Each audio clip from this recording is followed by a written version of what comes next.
সুবিধাভোগীদের তালিকা। আপনার এলাকায় বিজিএফ মাতৃত্বকালীন বিধবা বা বয়স্ক ভাতা কে পাচ্ছেন তা কিন্তু আপনি অনলাইনে চেক করতে পারেন।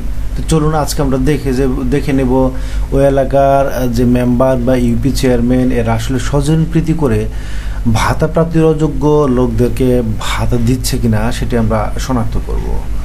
সরকারি সুবিধাগুলো আপনার এলাকায় কে কে ভোগ করছে সেই তালিকা কিন্তু আপনি অনলাইনেই দেখতে পারেন। অযোগ্য থাকা সত্ত্বেও তাদের সুবিধা প্রদান করা হচ্ছে কিনা তা আপনি চাইলেই যাচাই করতে পারেন, কারণ আপনি আপনার এলাকার লোক কে ভাতা প্রাপ্তির যোগ্য সেটি কিন্তু আপনি জানেন। আসলে প্রথম কথা, ইউনিয়ন পরিষদ কী এবং এর কাজটা কী। ইউনিয়ন পরিষদ হলো বাংলাদেশের পল্লী অঞ্চলের সর্বনিম্ন প্রশাসনিক একক। 1870 সালে গ্রাম চৌকিদারি আইনের অধীনে ইউনিয়ন পরিষদ সৃষ্টি করা হয়। কয়েকটি গ্রাম নিয়ে একটি ইউনিয়ন গঠিত হয়। প্রতিটি ইউনিয়নে একজন নির্বাচিত চেয়ারম্যান ও কয়েকজন ইউপি সদস্য থাকে। সদস্য ও চেয়ারম্যান ইউনিয়নের নাগরিকদের সরাসরি ভোটে নির্বাচিত হয়। ইউনিয়ন পরিষদের যে কাজ সেগুলোর মধ্যে প্রথম কাজ হচ্ছে স্থানীয় উন্নয়ন পরিকল্পনা প্রণয়ন ও বাস্তবায়ন করা, গ্রামের আইন শৃঙ্খলা রক্ষা করা, জন্ম মৃত্যু নিবন্ধন সম্পন্ন করা, স্থানীয় বিরোধ নিষ্পত্তি করা, বিভিন্ন সরকারি কর্মসূচি বাস্তবায়নে সহায়তা করা, কর ও ফি ধার্য ও আদায় করা, জনগণের স্বাস্থ্য, শিক্ষা, কৃষি ও অন্যান্য উন্নয়নমূলক বিভিন্ন ধরনের কাজ এই ইউনিয়ন পরিষদ করে থাকে।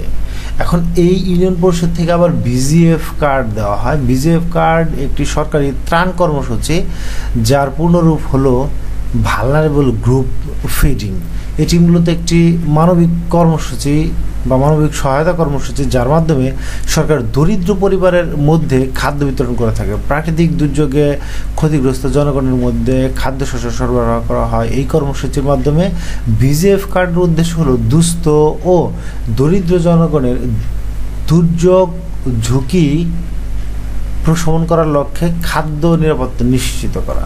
অন্যদিকে বয়স্ক ভাতাও ঠিক একইভাবে। বয়স্ক ভাতা হলো একটি সামাজিক নিরাপত্তা কর্মসূচি যা বাংলাদেশের বয়স্ক জনগোষ্ঠীর জীবনযাত্রার মান উন্নয়নে এটি প্রদান করা হয়। এই কর্মসূচির মাধ্যমে সরকার বয়স্ক, দরিদ্র এবং অর্থনৈতিকভাবে অসচ্ছল ব্যক্তিদের আর্থিক সহায়তা প্রদান করে থাকে। বয়স্ক ভাতার উদ্দেশ্য হলো বয়স্ক জনগোষ্ঠীর আর্থসামাজিক উন্নয়ন ও সামাজিক নিরাপত্তা প্রদান, পরিবার ও সমাজে তাদের মর্যাদা বৃদ্ধি করা, আর্থিক অনুদানের মাধ্যমে তাদের মনোবল জোরদার রাখা, চিকিৎসা ও পুষ্টি সরবরাহ বৃদ্ধিতে সহায়তা করা। দেশের সকল সিটি কর্পোরেশন, পৌরসভা ও উপজেলার 65 বছর বা তদূর্ধ্ব বয়সী হতদরিদ্র মহিলা বা পুরুষ যার বার্ষিক আয় নির্দিষ্ট সীমার নিচে শারীরিকভাবে অক্ষম ও কর্মক্ষমতাহীন প্রবীণ পুরুষ ও মহিলাকে সর্বোচ্চ অগ্রাধিকার দিয়ে এই ভাতা দেওয়া হয়। এছাড়া তালাকপ্রাপ্ত মহিলা, স্বামী পরিত্যক্তা, বিপত্নিক, নিঃস্ব সন্তান, পরিবার থেকে বিচ্ছিন্ন প্রবীণ পুরুষ ও নারীদেরও অগ্রাধিকার দেওয়া হয়। যে সকল প্রবীণ ব্যক্তিদের আয়কৃত অর্থের সম্পূর্ণ অর্থ খাদ্য বাবদ ব্যয় হয় এবং স্বাস্থ্য, চিকিৎসা, বাসস্থান ও অন্য খাতে ব্যয় করার মতো আসলে কোনো অর্থ থাকে না, তাদেরকেই মূলত এই বয়স্ক ভাতা দেওয়া হয়। তো এই যে সুবিধাভোগীর তালিকা, এখন এটি সরকারি যে ওয়েবসাইট, সেই ওয়েবসাইটে প্রতিটি ওয়েবসাইটে দেওয়া থাকে। এই বিধবা ভাতার তালিকাও আসলে উল্লেখ থাকে।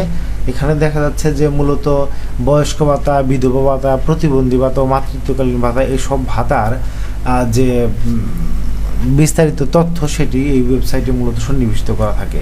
যেমন আমরা একটি ইউনিয়ন পরিষদের তালিকা দেখি, যেমন শিমুলিয়া ইউনিয়ন পরিষদ ইউপি। শিমুলিয়া ইউপির যদি আমরা তথ্য দেখি তাহলে দেখুন এখানে কিন্তু শিমুলিয়া ইউনিয়নের যে মানিকগঞ্জের শিবালয়, তো সেখানে কিন্তু তাদের তালিকা দেওয়া আছে। তাদের নাম, পিতার নাম বা স্বামীর নাম, গ্রাম বা পাড়া, ওয়ার্ড নং, হিসাব নং, এই সবই দেওয়া থাকে। এই তথ্যগুলো এখন অনলাইনে দেওয়া থাকে প্রতিটি ইউনিয়ন পরিষদের। অথবা যদি আমরা এখানে করটিয়া ইউনিয়ন পরিষদ লিখেও গুগল করি তাহলেও কিন্তু এই যে দেখুন তথ্য চলে এসেছে। তথ্য আসার পরে আমরা কিন্তু এখানে বিভিন্ন তালিকা নামে একটি অপশন আছে। দেখুন বিভিন্ন তালিকা নামে অপশন আছে, ইংলিশে আসছে। আমরা যদি বাংলায় নিয়ে আসি, দেখুন এই যে বিভিন্ন তালিকা, এইখান থেকে আমরা যেমন মাতৃত্বকালীন ভাতা এটি যদি সিলেক্ট করি, এখানে কিন্তু কে কে মাতৃত্বকালীন ভাতার তালিকার আওতাভুক্ত আছে সেটি আপনি দেখতে পারবেন। ঠিক একইভাবে বিভিন্ন ইউনিয়ন পরিষদের তথ্যগুলো আপনি খুব সহজেই এভাবে দেখে নিতে পারেন যে আপনার এলাকায় যে যাকে আসলে বয়স্ক ভাতা দেওয়া হচ্ছে সেটি আসলে কতটা যুক্তিযুক্ত।